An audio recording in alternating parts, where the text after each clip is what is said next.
말투는 어떨지, 걸음걸이는 어떨지, 키는 어느 정도일지 그런 부조리함을 넣어줘야 되는 거죠. 캐릭터를 좀 독특하게 만들고 이런 것들에 이제 많이 작가들이 힘을 쏟는데, 왜냐하면 너무나 많은 작품들이 나오니까 내가 맡는 캐릭터는 조금 더 다르기를 바라는 거죠. 그런데 사실은 우리 모두는 집단 교육을 받고 있고 한 번도 자기 자신의 오리지널리티를 펼쳐본 적이 없는 사람들이 많습니다. 특히 우리나라 같은 경우에는 패션이 한번 유행하면 모조리 그걸 다 따라서 해야 되고, 노래가 하나 유행을 해도 모조리 그 노래를 불러야 되고, 어떤 춤이 유행을 해도 다 그걸 해야 되는 거죠. 그래서 이것을 회피해야 되느냐? 아니죠. 전형성이라는 건 매우 중요한 거죠. 독자가 내가 그리고 있는 캐릭터에게 마음의 문을 열기 위한 가장 좋은 방법은 그들과 똑같은 전형성을 부여하는 거죠. 그래야 독자들은 나와 크게 다르지 않구나 라고 하면서 동의를 해주고, 그 캐릭터에게 감정을 이입하러 들어왔는데, 아, 그는 역시 내 친구가 나와 다른 것처럼 이 친구도 꽤나 이러한 점들이 나와 다르구나 라고 하면서 마음의 허들을 낮춰가면서 이해를 하게 되는 거죠.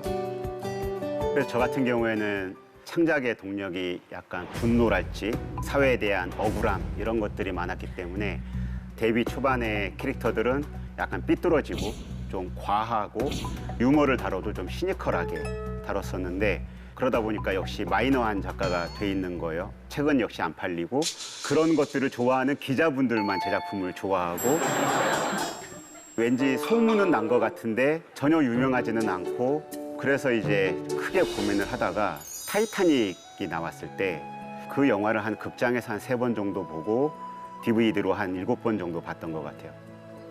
그 영화를 보면 전형적인 모든 클래식이 다 들어가 있습니다. 그런데 다른 영화와 다른 게 있어요. 뭐냐면 반발짝 더 가는 거죠. 조금씩 더 가는 거죠.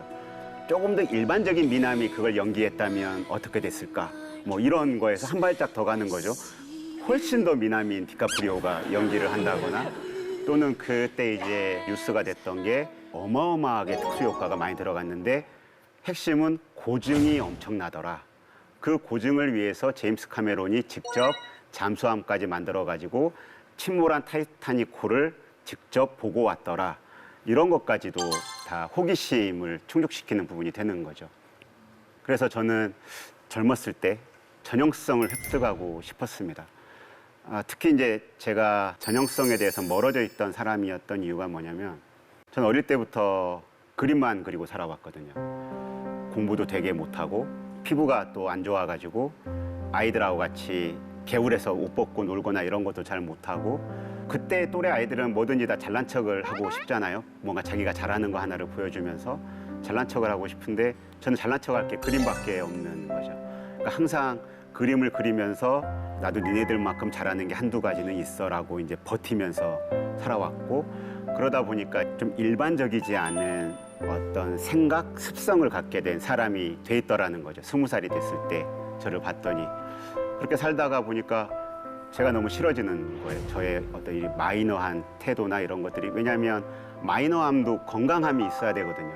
남들이 보고서 불쾌해하지 않았으면 좋겠는데 제 작품을 보면 그렇게 유쾌하지는 않았던 것 같아요. 재미와 의미 OTBS